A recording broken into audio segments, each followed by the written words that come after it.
Welcome to OFW Runner Day 87. Today is March 27, 2017. At ngayon po, meron tayong bonus step.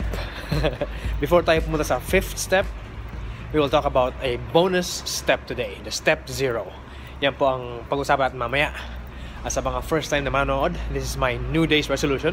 Ang version ko po ng New Year's resolution wherein instead of thinking of a task to complete within the year, I am committing to complete a task or tasks every single day of the year, araw-araw.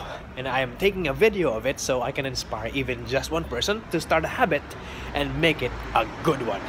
And I will see you in an hour.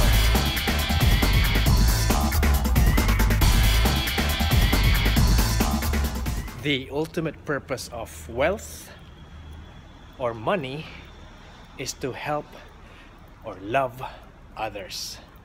So ang step 0 po natin ay to give. To give. At kung magbibigay lang din naman kayo, give something or something to someone na hindi niya maibabalik sa'yo or mahihirapan siyang bawiin sa'yo or mahihirapan siyang ibalik sa'yo yon. Hindi siya mahahaganti kumbaga. For example, you give knowledge. For example, you teach him to fish, not give him fish. Bakit step 0? Bakit hindi lang yun yung step 1? Sapagkat before ka mag-umpisa, before ka unang humakbang, kailangan mo muna ng pundasyon. Ang pundasyon mo ay ito. Give. Give your time, your treasure, and your talent. But let's start with treasure. Nangyari na ba sa inyo or nakarinig na ba kayo ng kwento na kapag manalo ako sa loto, magbibigay ako sa charity? Ang tanong, wala pang loto winnings, nagbibigay ka na ba sa charity? Sapagkat kung hindi ka makapagbigay ngayon na hindi ka pa nanalo, ang laki ng chance na hindi ka makapagbigay pag nanalo ka na. Sapagkat sasabihin mo sa sarili mo na kulang siya. Giving teaches you abundance, na maraming pera sa mundo. Ang kailangan mo lang gawin ay kunin ito at ilagay mo sa bulsa mo. At kung maraming pera sa mundo at naniniwala ka sa abundance ng pera sa mundo, ay hindi ka mag-aatubiling ibigay ito. For example, meron kang chocolate at gustong-gusto mo ng chocolate, pero meron kang isang bag ng chocolate. Right? So, ibig sabihin, madali lang or hindi ka mag-aatubiling magbigay kasi marami ka. Right? Pero kunyari, meron kang isang chocolate, isa lang. Ibibigay mo ba siya? Right? Hindi. Sapagkat nasa isip mo na wala ka ng ibang chocolate kundi isang to eh. So, hindi mo na ibibigay.